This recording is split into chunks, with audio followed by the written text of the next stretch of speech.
15 kilometre चलने के बाद थक गए तो एक शंकर जी का मंदिर आता है नंदेश्वर, सरसौल ब्लॉक में नंदेश्वर महादेव, वहां जंगल में जाकर के रुके। अब जब 12 बजे भूख लगी, क्योंकि सुबह से कुछ ना कुछ घर में मिल जाता था, अब सुबह तो मिला नहीं, चलते चले आए। अब दोपहर के 12 बज गए, भूख लगी, तो पहली बार हमारे मन में प्रश्न उठा कि कैसे जीवन निर्वाह होगा, जीवन निर्वाह कैसे होगा, कहाँ रहेंगे, कहाँ जाओगे।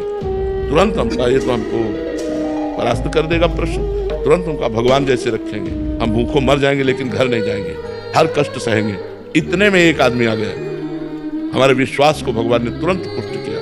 एक आदमी आ गया, उसने कहा बच्चा यहाँ एक सूर स्वामी रहते थे, जानते हो क्या? तो हम कहा हम यहाँ नए आए, हम जानते किसी को नहीं। तो कमंडल खुला, 1 लीटर दही होगा, मीठा दही, गांव के दूध गड़वा का लाल दही, लाल रंग का हो गया। उनका तुम पी लो, अब हम वापस नहीं ले जाएंगे, उनके लिए लाए थे, वो है नहीं, तो आप पी लो, वो संत कहीं चले गए होंगे। तो हमें सब कुछ लगे, हम कहा हम क्यों पी ले? बोले नहीं पी लो, महादेव जी की ऐसी इच्छा है। उसी लोटे में डाल के 3-4 लोटा निकला, छोटा लोटा था। और जब वो गए तो 1 लीटर दही में खूब छक गए ना, पर जो ही गए सो शंकर जी के ऐसे पिंडी को पकड़ के खूब रोए कि हमें विश्वास हो गया कि हमारे जीवन का आप पार करेंगे, आप स्वीकार करें। बस वो दिन क्या दिन, कभी घर नहीं याद आया, कभी घर नहीं गए, कभी परिवार से 1 रोटी नहीं खाई आज तक, अपने जन्मभूमि की 1 रोटी आज तक नहीं खाई जब से घर से निकले, भगवान की कृपा से। ये आश्रम या ऐसा हमारा उद्देश्य नहीं रहा, इसलिए हम कहीं रुकते नहीं थे।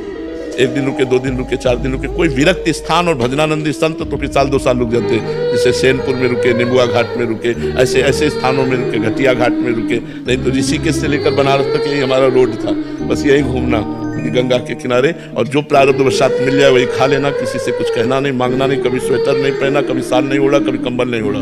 इतने दिनों दुख की बात रही तो पहले हमें कष्ट लगता था, जब कष्ट लगता तो तब मुझे भगवान प्राप्त करना, ये चुप शांत सह लो, चुपचाप सह लो।